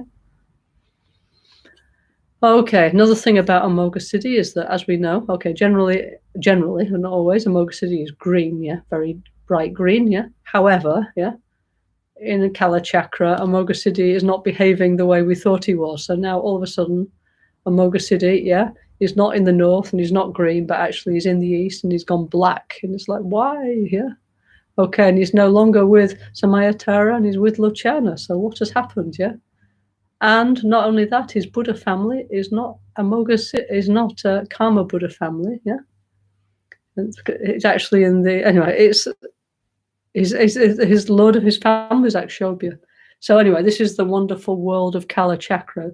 Basically, don't worry about it. Yeah, just say Buddha made that. It's okay. Yeah. I mean, like, for example, if we get a software like, I don't know, like Photoshop or Microsoft Word or whatever we get, we don't say, oh, why does it work? Well, all we want to know is, what does it do? Yeah. So I think we should start to apply that mentality towards Buddhist sadhanas. Yeah. Because at a certain point, like, our mind to like pull things to pieces, try and understand it's too much. What it's like, I mean, if we do that with a computer program, we just get something that doesn't work. Yeah. Useless. No. What we need is to, okay, let's run the program. Let's do Kala Chakra, like, for example, with the NgalSo Combined Practice. Let's do Kala Chakra. Let's do Vyasamaja. Let's see what happens, yeah? Okay, then maybe I'll understand why Amoghasiddhi has gone black. I mean, okay, of course there are reasons, but I'm not going to go into them now, yeah? The Kala Chakra has a whole different way of thinking, yeah? Okay, it's a whole planet Kala Chakra is something else, yeah?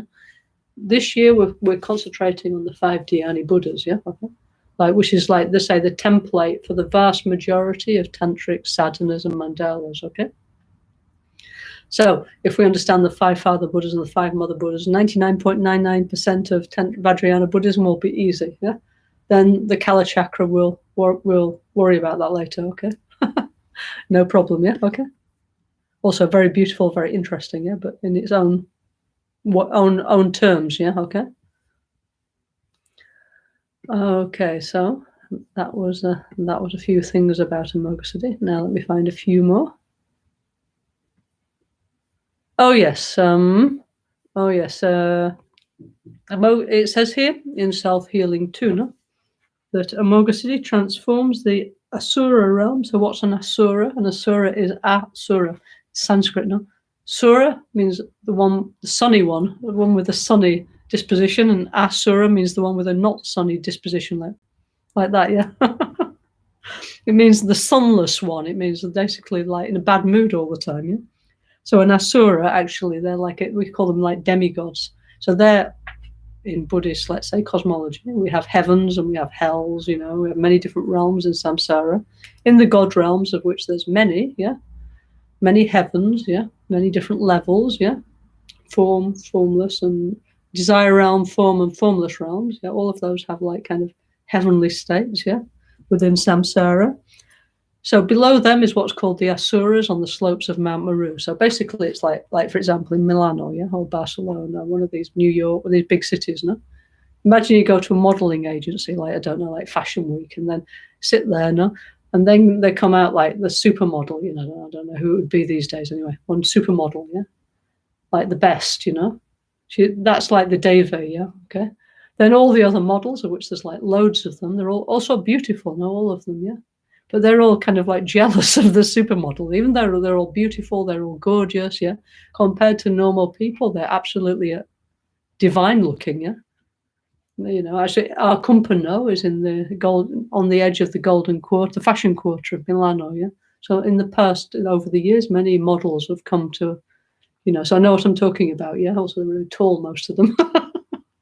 But anyway, like an Asura is like, you should be completely satisfied with your life, but no, you're not, just jealous, Then jealous and wanting to sabotage the one who you think's in a better position than you, So actually this is a useless mind, no, because better just enjoy the fruits of your own good karma, rather than spending all your time wanting to develop warfare, like in the wheel of life, no, the Asuras, What they do is they have an Asura army, and they spend the whole time trying to futilely defeat the gods, because it's useless, because they can't, But they're so consumed by jealousy that they're driven to always compete with them, fight with them, put them down. And the other thing they try and do is cut down the tree of life, because some of the heavens are like on the branches of the tree of life. So they're also like damaging the environment just to be spiteful, So another completely useless mind. So we shouldn't be like Asuras, okay?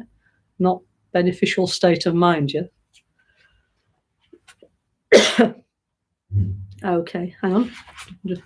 My book's falling to pieces. Let me find my page, That's good. It means I read it, no? Okay, so Rinpoche says here on page 101, please purify my negative actions, broken actions, samaya, because it's related to commitment, no? Purify my aggregate of compositional factors, my personality. My personality is horrible. Please, may I have a better personality, May I have a better idea of myself, Okay. Please repair my reproductive computer damaged by the pollution of negative information and computer viruses of jealousy, impure action, and fear, That's because it's related to the kidneys, no? And so the reproductive energy is, if your kidneys are damaged, it's not going well, no? Okay. This Rinpoche always used to say, help me to transform my bad habit of showing different faces and gestures to others, Please help me to change my green and red face of jealousy into the luminous, bright face of rejoicing, So, according to what we've just read, maybe the luminous face of rejoicing is like emerald green or something, like a very natural green, a beautiful green, Okay, so that was first part, breathe out. So all those things like chow chow, we don't want them, Then page 101, breathe in, So then we do like this, no? Again, like the Garuda, flying to enlightenment. And then we go like this, And we do the mudra of Amoghasiddhi, So breathe in, please. Lama, also, we imagine like millions and billions of Amoghasiddhi Buddhas dissolving into us, especially after we've done 100,000 mantras or our 1 month extended meditation on Amoghasiddhi, Please, Lama Healer, revitalize my energy so I can find solutions to act in a wise and integrated way. Please recharge my physical atoms, cells, and reproductive and excretory systems, Okay, also, like again, this we'll talk about when we talk about the great element mothers, making peace with the environment, But we call 5 pranas, 5 life energies in the body, So that what we call the Tursel lung, the downward moving wind, is responsible for excretion, like urination or defecation, also for menstruation. Also, if you're a female, to give birth to give birth, there's a one wind, no energy, that pushes out the baby, you know. So these winds, yeah, are controlled by what's called the downward moving wind. Now, this wind can become unbalanced and then actually can create many different kinds of sicknesses, physical and mental sicknesses, yeah. So that's why it says,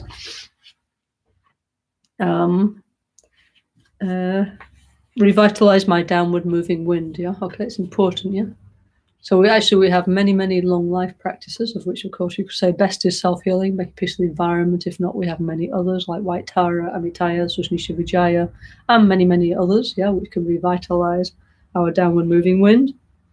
Please revitalize the drops in my secret chakra and help me to retain and reverse them. Very interesting subject. More on that later. Grant me all the Buddha's pure crystal action, spiritual courage, and fearlessness, yeah? So, Rinpoche, yeah, why it keeps on saying pure crystal, yeah, is that Rinpoche thought that for most modern people, the idea of a crystal, yeah, still has some energy and some feeling, you know, some sensation of purity and something like beyond like the normal vibration. So we thought, for example, above, like here, for example, is Chenrezi's Kuan Yin, no, or Chenrezi Semni NgalSo. Above me is Buddha Shakyamuni. So I thought that for many modern people, all these images of Buddhas, bodhisattvas, maybe it was like they weren't familiar with them, no, but still they need one feeling to connect with the sacred, let's say with the sacred, with the divine, whatever you want to call it, yeah. So Rinpoche always used to say like pure crystal, yeah. So Rinpoche used to advise for people who found like visualizing, like, and even like, I don't know, even visualizing like Amoghasiddhi in your secret chakra, if it's too much, he said just visualize one very pure green light. He said like a pure crystal. It didn't mean like a hard crystal in your secret chakra, but he meant like this green ray of light, yeah, healing light that was pervading our subtle body, yeah. So grant me all the Buddha's pure action, yeah. So actions, how do actions become pure? A pure action is one that's based on the understanding of reality, yeah. Any action that's done with a dualistic mind, grasping at dualistic appearance, thinking I truly exist, that person exists, that thing exists, what I'm doing truly exists, yeah, that's a normal mind. That's called an impure action, yeah. Even if we are giving €1 million to charity, yeah, it's still an impure action. Okay, so impure, pure positive action, but still it's impure because it's polluted by dualistic appearance, yeah. So actions become pure when we understand how things work, how things function, yeah. Okay. So we need to think about that. We need to think about that, yeah. So there's something called the 3 circles of offering, yeah. Like me.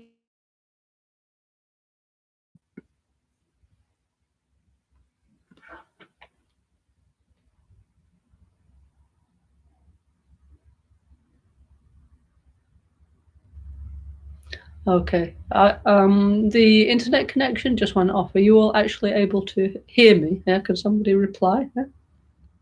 Can somebody say yes or no on the signal group? Yeah, please.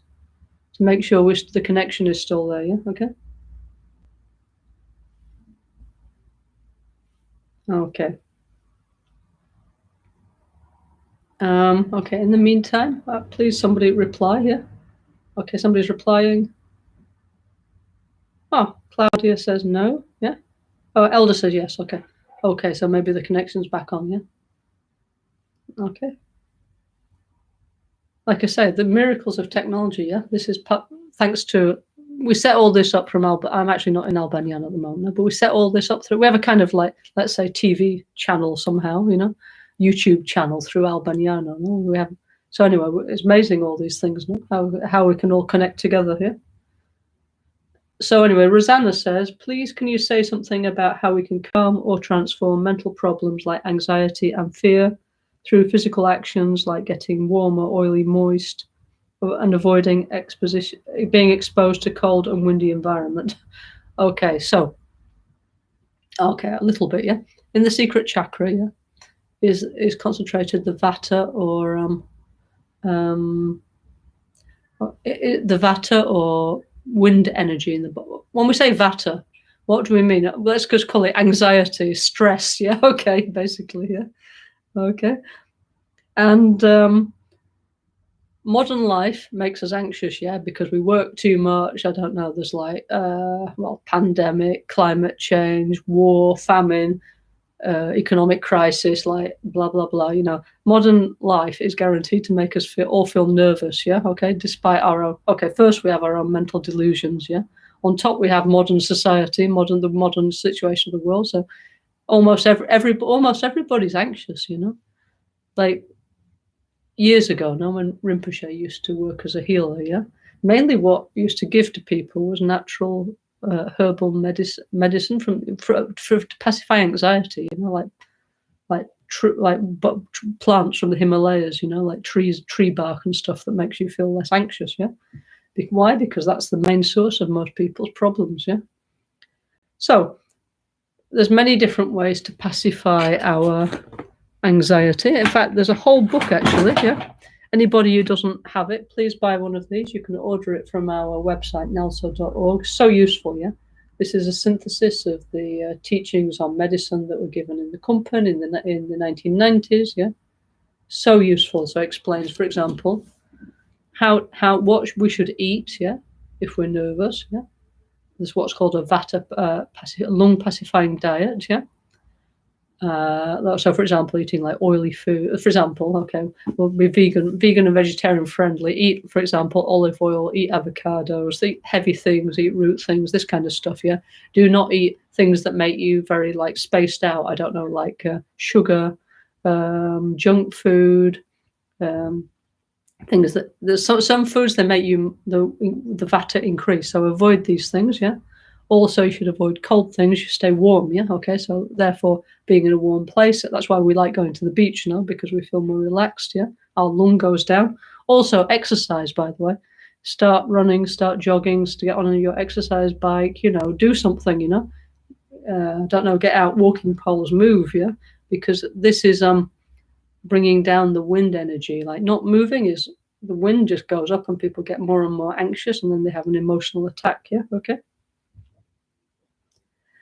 Okay, so, however, the trouble is that most of us, we cannot just think, okay, I'll go and live on a beach, yeah? Okay, some of us have that fortune, but not, it's, you know, we need to be able to adapt to what, okay, if I live in the Alps, you know, and it's cold and wet and windy, what am I going to do? Well, I'm going to get central heating and I'm going to get warm clothes, yeah? Okay, I'm going to wear slippers on my feet so my kidneys don't get cold. I'm going to eat warm foods. I'm going to avoid things, I'm going to avoid...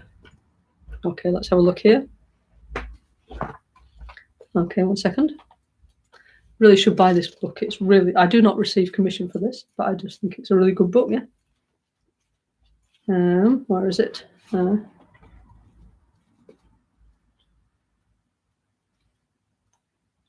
1 second. Okay, so avoid wind. This is page 177. Avoid wind aggregating foods, yeah. So we should avoid pungent, bitter, and astringent tasting. Astringent is like banana peel. It's not very common taste actually, but bitter is, and pungent. Yeah? We should avoid light, dry, and cold food. So cold food like that is not good for vata. Yeah. We should avoid stimulants. That means like cigarettes, recreational drugs of all kinds, all junk and sugary foods, frozen desserts. Yeah, it's getting worse now.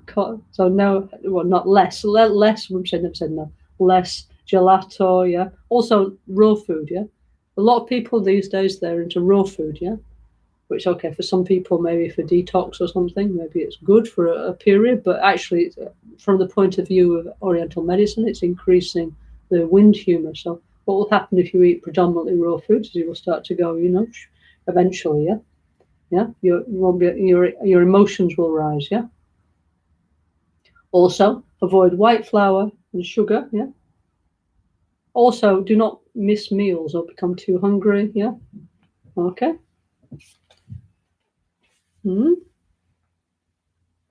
Okay, so then, anyway, then there's a big list of things, yeah. One should avoid, but what you should eat is warm, moist, heavy, soft, and oily foods, and sweet, sour, and salty things. Yeah. So, for example, It says wind pacifying foods include soft dairy products, wheat, rice, corn, and bananas. You should eat hot cereals with oil, yeah, like porridge with olive oil on it or something, yeah. Hearty soups with vegetables and whole cooked grains, yeah. Spicy foods are okay, yeah. Like little hot's okay, yeah.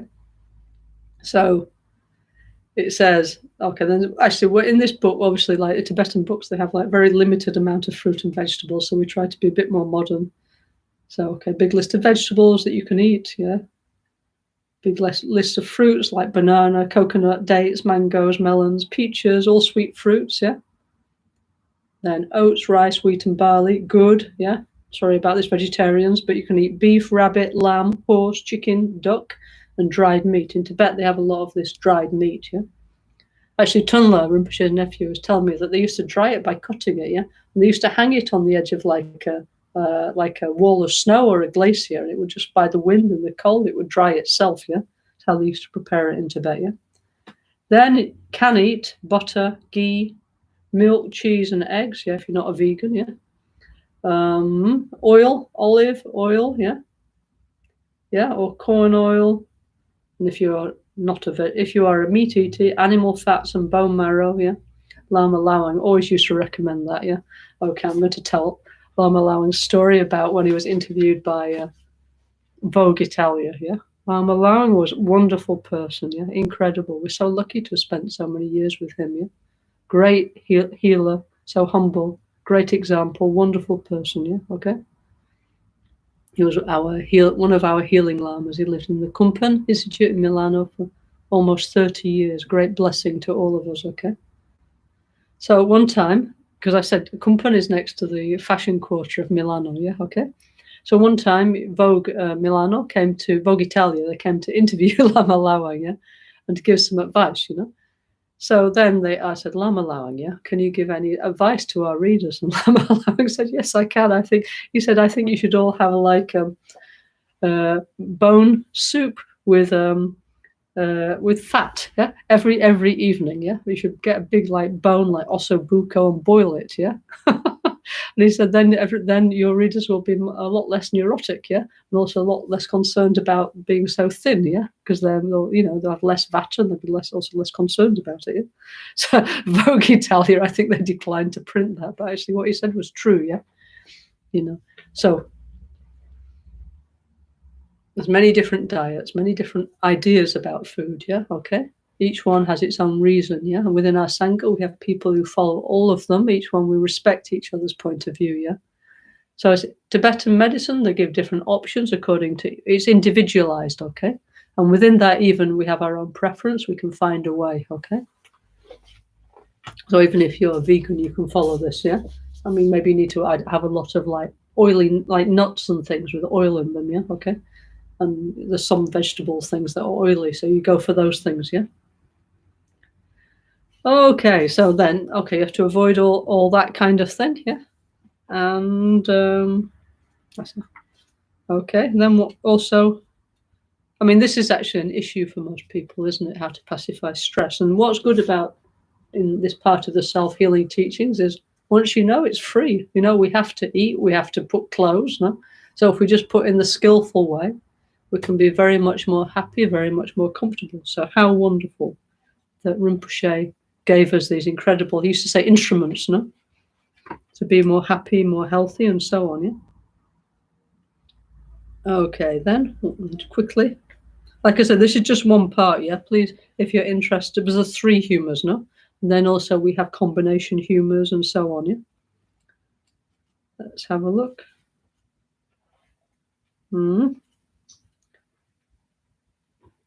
Also, there's kind of behaviours, you know? So also there's some kind of behaviors we should do, you know, like to be more in balance. So like, for example, thin, nervous people, they need to wear warm clothes, yeah. Avoid cold places, actually, cold, windy places, yeah. Stay warm. Also, I said emotionally warm places. Stay with their friends. Also, not only cold, but also they shouldn't go in too much like bright light, actually. That's also not good for them, yeah. Because it disturbs them because they have a wind imbalance, yeah. Become very sensitive to light and sounds and everything basically, yeah? Anyway, so there's a lot of different things to think about, yeah, but why not? It's free, you know? And it's really self-healing, no? On the relative level, why not, yeah? We need these things, you know? If we take Rinpoche, I observed that what Rinpoche Lama Gangchen used to do, one of the things he used to do is take care of all the small things in the life, yeah? Immediately, yeah? And then as a result, he didn't really like get sick, because for years and years and years, he never got sick. And it's like, oh, I've got a cold. Well, how come Rinpoche's not got one? But he used to take very much care of like the diet, the behavior, and if he went a little bit out of balance, he would come back into bring himself back into balance. So showing us what we have to do, yeah. But through his example, yeah. So we should be like that, no? Okay, then. Okay, then it says, page 102, yeah. Help me to manifest the all-accomplishing and wish-fulfilling exalted wisdom, yeah. All-accomplishing is when we understand the nature of reality, yeah. We can fearlessly multitask for the benefit, because we don't. I think what stops us from working like day and night for the benefit of others is our feeling of like, oh, why should I? Because it's like, I'm tired, I'm bored, I want to do it. If you don't give so much importance to yourself, you know, the energy goes to the others. That's how it works now, yeah. And also, the more we think about the others, the more happy we are, and the more we focus on our own needs and our small world, the more unhappy we are. And that's just how it is, no? So better, no? We move towards the all-accomplishing mentality of Supreme Healer Amoghasiddhi, yeah? Then it says, grant me the power to accomplish the wrathful actions. Oh, we talked about this, the siddhis, no? Of Amoghasiddhi and the Karma Buddha family, yeah? So we talked about this when one session, we talked about these different kind of actions. It's not really wrathful, yeah, okay? Even though it says like drag paw, okay, yeah. It's what it, I mean, as far as I understand anyway, what the energy of Amoghasiddhi is like the turbocharger in your car, yeah? Well, not my car, because I don't have one, but some of my friends, they have like kind of Jeeps and things, and they have this thing like called a turbocharger. So they're going along and then it's going up a hill or something. They turn this thing, and then their energy has more power, and then it can go faster, more strongly. Yeah. So, according to my understanding, from what I observed, yeah, with Rinpoche, the wrathful siddhi is this: it's more power, yeah. So it's the energy of the Kundalini rising up through the other chakras. So then all our actions are energized, yeah? It does not mean being angry or shouting or anything like that, yeah? People have this wrong idea, you know? I mean, one time we did the first Yamantaka retreat we did in Albany. I know some of one friend, no? It was like, oh, I'm Yamantaka, so I'm going to shout at everybody. We're like, no. That's not the way, you know. Yamantaka's full of love and compassion. He's complete peace, you know. So lovely, you know. That's not the right way to do, you know. But people misunderstand, you know, with these kind of wrathful images. Wrathful against our delusions, yeah. You just like turbo. It's like, I don't know. It's like if you're cleaning something and the normal cleaning product doesn't work, you need a super strong one. So against our delusions, we need a super strong cleaning product, or if we can't go up a hill, we need a turbocharger. Yeah. So sometimes we need more power, you know, to accomplish enlightened awakened activity. So that's the Amoghasiddhi energy. Yeah. Okay. Not angry. Angry is a delusion. Angry makes us weak, you know. Yeah. Anger just causes pain and suffering to ourselves and others. Not anger. Yeah. Turbo, okay, is the energy of Amoghasiddhi, yeah? Okay.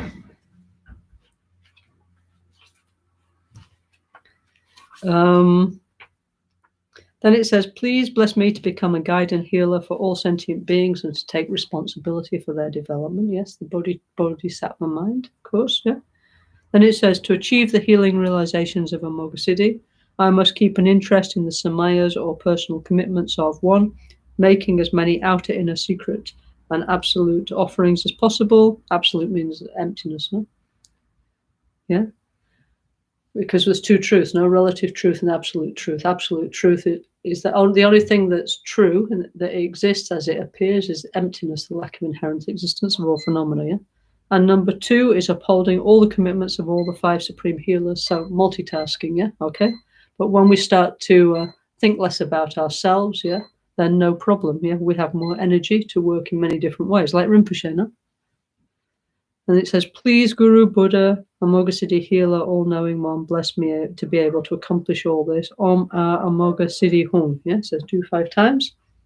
It says, pause for meditation, do not rush. Rush is what version 1 said, yeah? So we should do like that, yeah? Okay. So beautiful, yeah? Okay. Are there any questions about Amoghasiddhi? Let's have a look.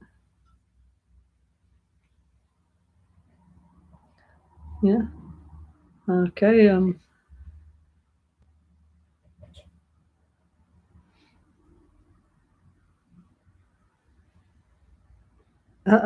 Rosanna's posted one thing about from Ayurveda, no? The elements, yeah? And their tastes and qualities, yeah? Okay, all this will be in part 2 of the retreat about making peace of the environment, yeah? And the pranas, the winds, yeah? Okay? Okay, so anyway, I think maybe... Anyway, what we need to do... Anyway, we already spent a month meditating on Amoghasiddhi, but it doesn't mean we're never going to do it again. Every time we do self-healing, we meditate on Amoghasiddhi. And also, every time we feel afraid, we should think, Om Amoghasiddhi Hum, and connect with the energy of Guru, Buddha, Amoghasiddhi, yeah? So actually, we have a lot of occasion to think, oh, I need Amoghasiddhi help, yeah? Om Amoghasiddhi Hum, yeah? Green lights and nectars. And to send that energy to other people in the world who need it too, yeah? The Dhyani Buddhas, no, the Supreme Healers are like, as Rinpoche said, instruments that we should then apply to our daily life, not just think, oh, I did it, yeah? Because for sure, the emotions are coming up again. They come up all the time, but then we have a way to deal with it, yeah, to bring down those deluded emotional states, yeah, and transform them into a different kind of mind, a positive mind, no? Okay. So, okay. Any comments? Anybody who's listening? Let's have a look. I mean, there's a series of yoga exercises and breathing practices associated with Amoghasiddhi. I'm not going to show them now. This we will do in August in Albagnano, in the retreat there, okay? Okay, so be there or be square, yeah, okay? So anyway, of course, not everybody can, it's a very peculiar time at the moment, but we do our best, yeah? Whatever we can, it's okay, Main thing is that we all stick together, as we are doing, one family, one NgalSo family with Buddha Shakyamuni, Tsongkhapa, and Lama Rinpoche, all as brother and sister with the same aim, the same goal, to grow, to evolve, practicing the NgalSo teachings of Rinpoche, Then everything's okay. We just do our best depending on what circumstance we have. It's okay, So life is a little complicated recently, no? But as Rinpoche would say, big problem need to transform into little difficulty and then need to disappear, no? Okay? So we need to do like that, yeah? Okay? And always Rinpoche said, never lose hope, always have a positive mind, yeah? Okay? So we'll do like that, yeah? Okay. Actually, you know what? I think now I'm going to dedicate, yeah? Okay? So let's use the Shantideva dedication. Have a little shorter today. Why not, yeah? For a change, yeah? On, what's it, episode 67, yeah, of the Dhyani, and not finished yet, yeah.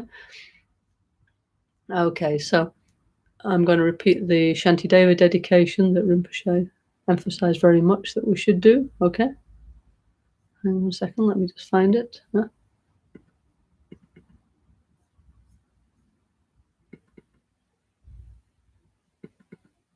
Okay. Okay. Semche Nyepa, Ji Nyepa, Nudu Nele, Tagyuchi, Droe, Neni Malupa, Tatu Jumwa Mepa Sho, Menan Tudan Dempadang, Sana Dezo Drupayi, Kadro Simpo Lasopa, Ninje Sentan Tengyuchik.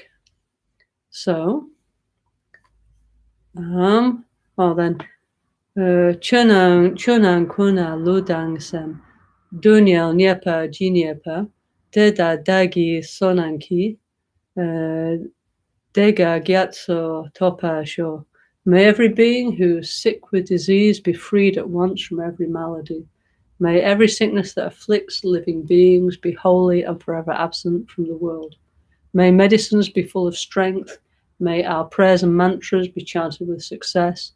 May actually the Dakinis and Simpos, like those who are not so positive towards us, be kind, their minds full of pity towards us, yeah? May beings everywhere who suffer torment in their bodies and minds have, by virtue of my merit, joy and happiness in boundless measure.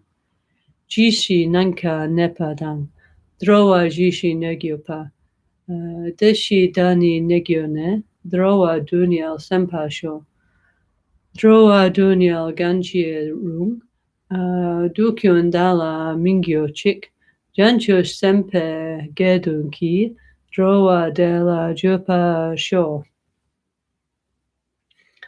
Drowa dunial menchi pu, dewa tamche jumwene, tempa nyetang kunte tang, chede yunri negyo chik. For as long as space exists, for as long as there are migrating beings, for that long may I continue to return, to drive away the sorrows of the world, and no Sundays, yeah? The pain and sorrow of all wandering beings, may they ripen wholly on me, and may the virtuous company of bodhisattvas always bring about the happiness of beings. May the Dharma, the only cure for sorrow, the source of every bliss and happiness, be blessed with resources, upheld with veneration, and continue for a vast amount of time. Ni modele sandele, ni me koyandele shin, ni sentatu dele pel, kuncho sungi hijingi lo, kuncho sungi nudruso, kuncho sungi hitashi sho. At dawn or dusk, at night or midday, may the three jewels grant us their blessings. May they help us to achieve all realizations and sprinkle the path of our life with various signs of auspiciousness. Mi me se we te chen chen rezi dream kempe wampo jampelia du pu mahalu jomze samweda ganchen gepe Zuge sonkapa lohozandrape shabla sowade. Thank you all very much for listening. See you all next Tuesday, and we'll talk about Supreme Healer Ratnasambhava. Every day, basically, we have a self-healing Zoom group. If anybody likes to join in the retreat, you're all very welcome. Thank you all very much. See you all soon. Thank you very much indeed. Yeah.